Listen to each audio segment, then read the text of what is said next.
Hey everybody, Craig DeLuz here. Welcome to Coffee with Craig. As you can tell, I'm not in the office today.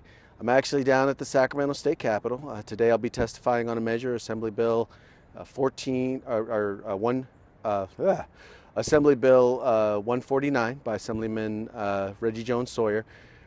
Very important bill dealing with overall with civil rights and the protections, the due process protections of Californians. Yesterday FPC had we were successful in two very big ways. One for those of you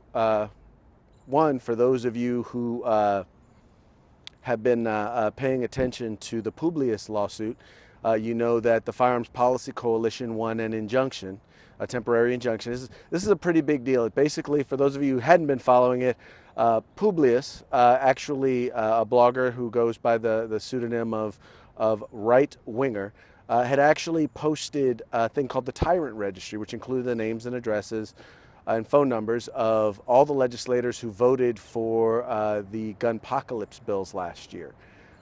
He was basically told, well, he wasn't told, but the lawyer for the assembly wrote to WordPress, the people who host his blog, and demanded that it be taken down based on a law that they said made such things illegal.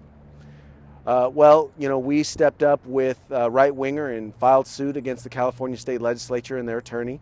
And evidently, there's at least one justice who sided with us, who understands the importance of allowing for free speech.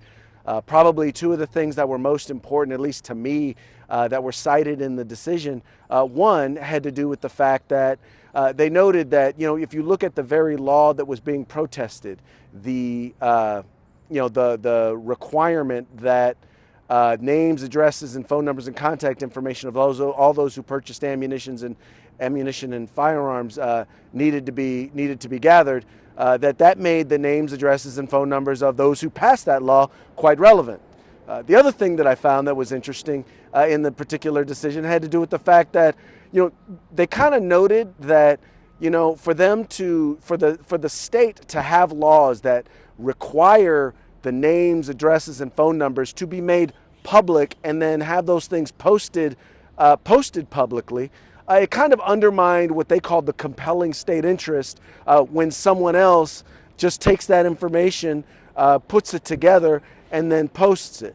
In other words, they already put the information out there and made it public. The state already required that it be public, and they're just mad that, well, we went ahead and, or that Right Winger went ahead and put that information out there. So that's a very important victory. The other important victory had to do with the city of Annapolis, which has overturned their ban on electronic weapons, which includes stun guns, because they took a look at what's been going on and they're realizing, yeah, they're unlikely to win their lawsuit, our lawsuit against them. And so therefore they've decided that they're going to withdraw their policy or change their policy.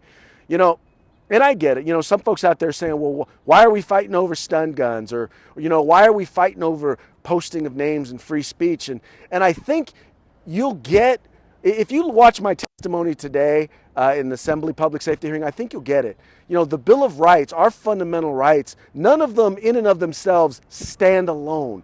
They are all inexplicably linked. Yeah, that's my $20 word for today, inexplicably. Look it up if you don't know what it means. See, I'm giving homework out. But they're linked together.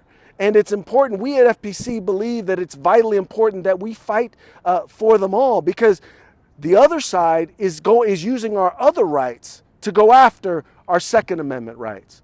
In other words, they're not allowing us to speak about guns. They're trying to end, in this case, they've ended to a certain degree the due process rights relating to firearms. They want to take away our private property rights relating to firearms. You name it, they're going after it. And so it's important that we understand the importance of fighting for all of those rights. In any case, I've got to get over here in the building, so unfortunately I'm not going to be able to answer any of your questions today. But I do want to thank each and every one of you for listening, for paying attention, and for being an active part of the fight. I also, though, do want to encourage you. There is a post, and I'll put a link to it in this thread, but I want you to go ahead and read the decision, because I think you'll find it really interesting, and I think you'll start to kind of understand the importance of all of the fights we're doing, not just for the Second Amendment, but for all of the Bill of Rights. Anyway, you folks, take care. Thank you for watching, and remember, stay free. If you like our videos, follow, subscribe, like, and share.